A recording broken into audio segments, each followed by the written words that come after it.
Welcome to the WanderLearn podcast. I'm your host, Tapon. In this episode, it's the first of 5 episodes with Nenad Stojanovic. This guy is a crazy Serbian who is traveling all over the world. He goes at a pace that I really respect. Really slow, really thorough. Wow. He does it with a Serbian passport, and how he does it and his method is just mind-boggling. It's just amazing. He's one of my favorite travelers out there, and I really recommend that you follow him on social media, both on Facebook and Instagram. His tag is Where is Nenad? So that's Nenad, and you'll really enjoy this 5-part episode featuring him. Don't forget to join my Substack at ftapon.substack.com. Thank you and enjoy.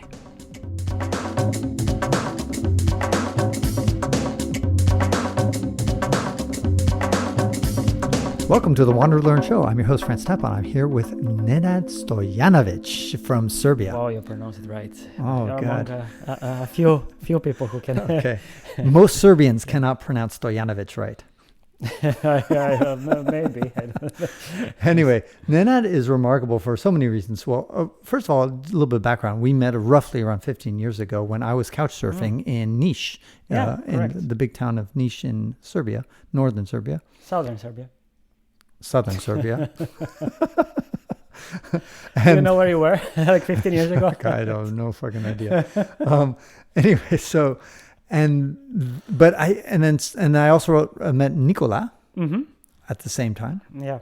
And so, hi, Nicola.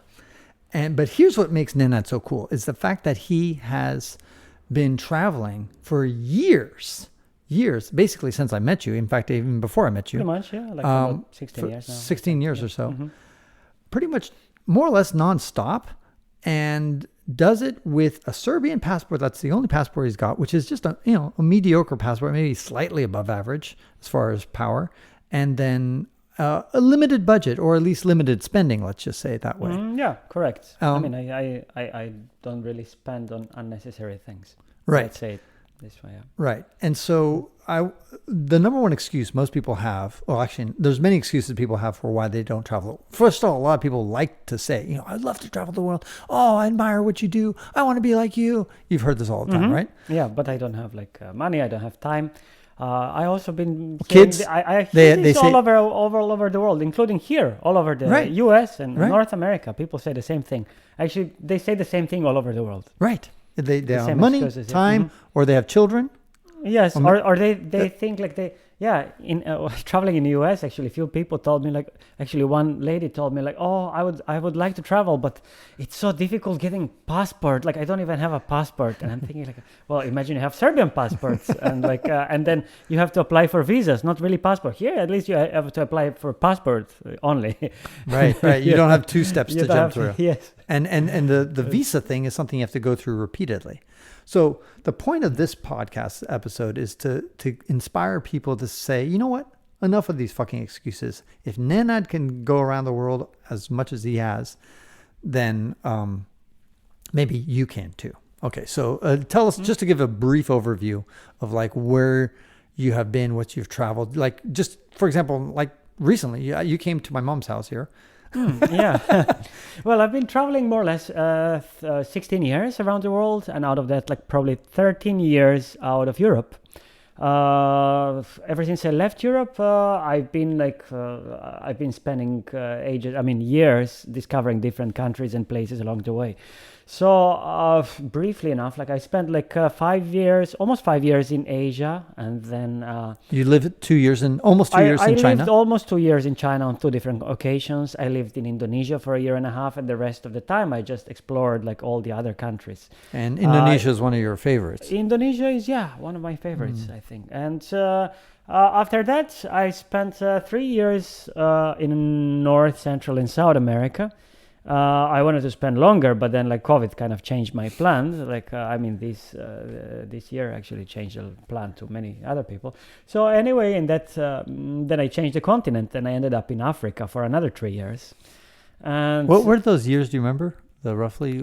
Beginning of 2021 until the end of 2023. So 3 years minus 3 months or something, let's say. And So you went to Africa right when I left. pretty much, yes. So Africa was not unseen anymore. Yeah. And then after that I traveled like roughly 1 year, a little bit less than 1 year, around the Middle Eastern countries, and then I returned shortly to Europe, where I try to return like every 3 years, either to see my parents or like place my documents.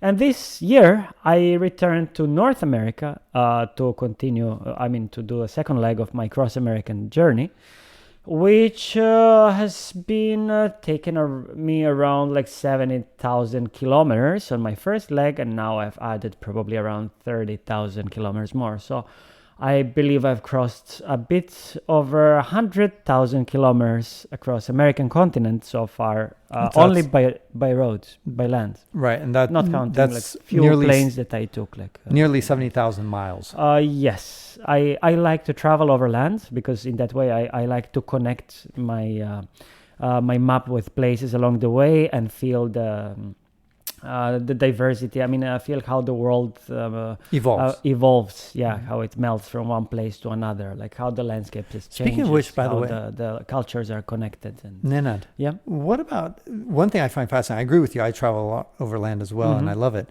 But where are the places where you can think of, like, when you crossed a border, suddenly everything changed? Normally it's a very gradual, slow change. And then, but there are some countries that just, like, you cross the border and they're like, whoa, what the hell happened?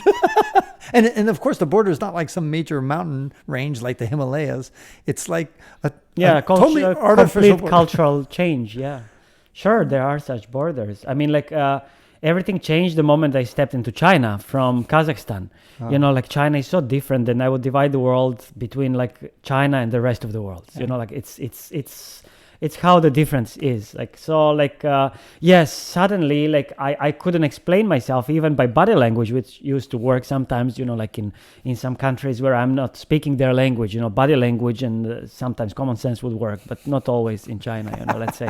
So then, like, give me an example of as I crossed to China, like at first I remember like many letters, like everything was in Chinese, like people didn't speak English.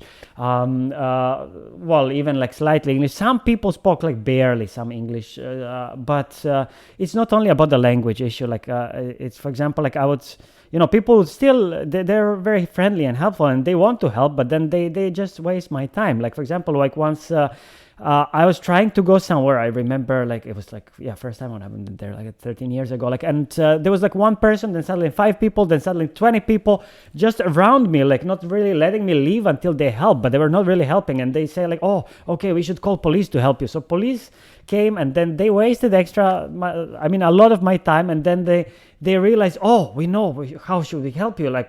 And then they put me in a police van and drove me into a bookstore and bought me a giant Chinese paper map in Chinese. They bought it. Yeah, they bought it for me, and they say like, okay, and then like it made it actually more complicated actually, but it was fun, Of course. All these kind of stories are kind of What do you think? I would also say like maybe in Mexico, like things change. I think once you cross from United States over there, that is cultural change, not as drastic as with China, I think. But there are also some other countries also that have like similar thing, but yeah. Right, and it's also interesting just how the language might sharply change. In other words, let's say just the French and Spanish border.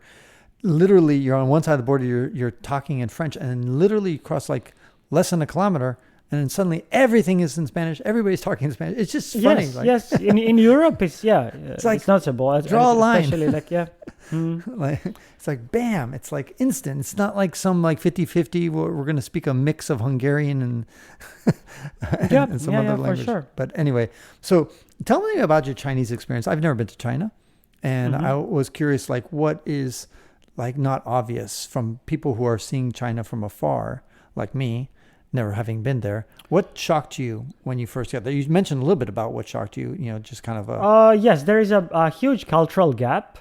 And you might need a little bit extra patience. So if you have extra patience, you'll enjoy it definitely more, because it's a very enjoyable country. I also believe it's one of the countries where I felt safest. Probably, like, I felt like there wouldn't be like really crime or something. Like it feels very safe. People are really helpful and nice, and they like foreigners. Especially they like Americans. Actually, they're which people here like they have like different perception. I think, but they're very much interested. Do they think we think that Chinese don't like us? Yes, exactly. But they are actually very into American culture and like Western. By the way, I find that consistent in a lot of places. Like you go to places like Vietnam. I thought Vietnamese would hate us. And then they're like, they love Americans. It's like, what the hell? And I would ask Vietnamese, like who I'm close with, and say, are they just faking it? No. And she's like, even behind our backs, they still like Americans. Like they sincerely like Americans. Of course, not everybody, but I thought that, wow, if we just had a war with somebody, you would think that they would hate them. But you're like, actually, here's a good question. As a Serbian, do you think most Serbians hate Americans? No, they like not at all. I don't think so. I mean, like there are disagreements with the governments, of course, and they used to disagree or let's say hate some things that American government would be doing, like but I don't think they would hate people for that. Like I mean, of course, there is like there are less educated people everywhere in the world, and sometimes their voices are the loudest, but they don't represent the majority of one country. Right. And by the way, another thing about Serbia, you asked me the other day, you said, hey, Francis, after you traveled around the world, did you look at America differently?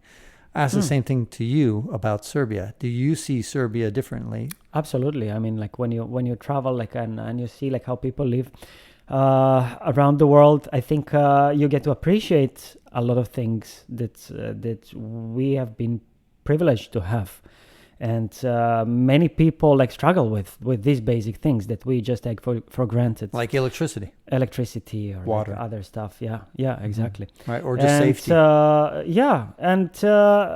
By seeing like all these things that people struggle with and people complain about. I mean, like complaining is something universal. People will always complain no matter what they have, like no matter how much they have it. Like people will always want more. I mean, like they always want what they don't have.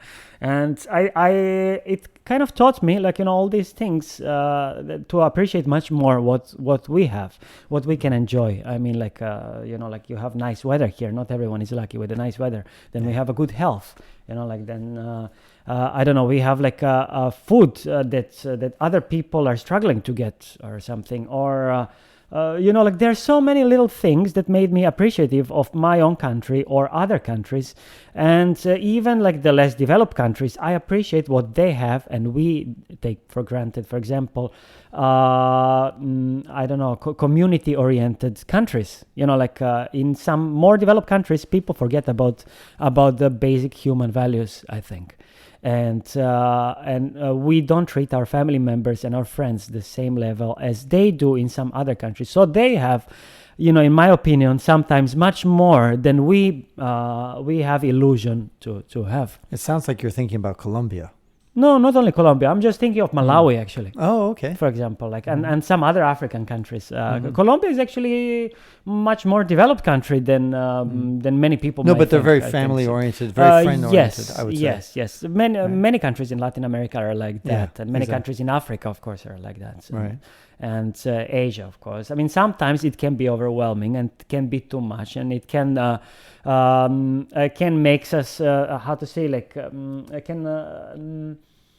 can bring questions to our life that and maybe like don't make us completely like independent. I mean, some people would do like what their parents want them to do, like not what they want to do, and it is like that in many cultures, which I don't completely agree with, I think. But I believe we should all stay true to ourselves as long as it's reasonable and we are not doing harming anyone in that way or something, or I don't know. Thank you for listening all the way to the end of this WanderLearn show. I am now using Substack.com to deliver my podcast and weekly newsletter, so please subscribe to my free Substack newsletter by using the link in the show notes. Or, if you've got a good memory, browse to ftapon.substack.com. Why ftapon? Well, it's my first initial and my last name. In fact, whatever social media app you use, including YouTube, if you search for ftapon, you'll find me, so connect with me. My website is also ftapon.com. Do you have an idea, question, or comment? Leave me an anonymous voicemail at speakpipe.com/ftapon. Lastly, become a WanderLearner by joining my paid subscriptions on Substack or patreon.com/ftapon. Wherever you join, I will reward you regularly. Tell your friends to subscribe to the WanderLearn show. If you review the WanderLearn show, I'll share your review on a future episode. This is Francis Tapon, encouraging you to wander and learn.